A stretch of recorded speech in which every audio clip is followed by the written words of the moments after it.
Premtobre Kasee no so na yenkonsem foforo mu a yare hosem Suaman Dadieso edwano ya wo Western North mantam no modie eja tom ahye no drebe ne enyapade de aboyem pa yamanu boni Augustin bu abo apro akoho akohede koso on Adom TV etoso hwe hase ya yeton emo beans ene ma hodo bebre jinenom boto ne nkatie na wodi hudwa ewo stores ahodo a ahye ewo hase no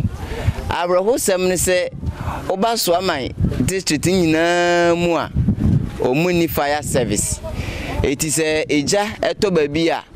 ayi se ofre bi free awumi mekere enchi abra eja no eto market hase ya ofre enchi no obedru hase na se eja no ebeye ne ayi nyina awie de me hu ne se unfortunate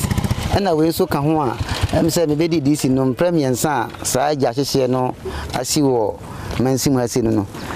market we ni market kase we de to timu ha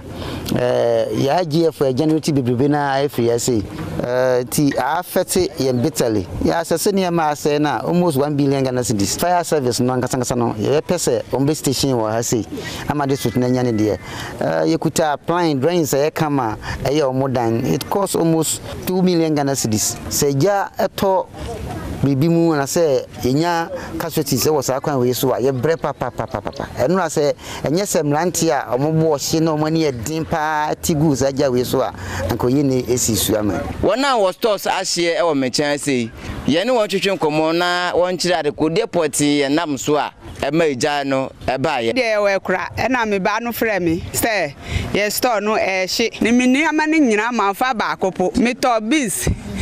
nkatie ayo niama bebre edoso ejana hye stores ni nyina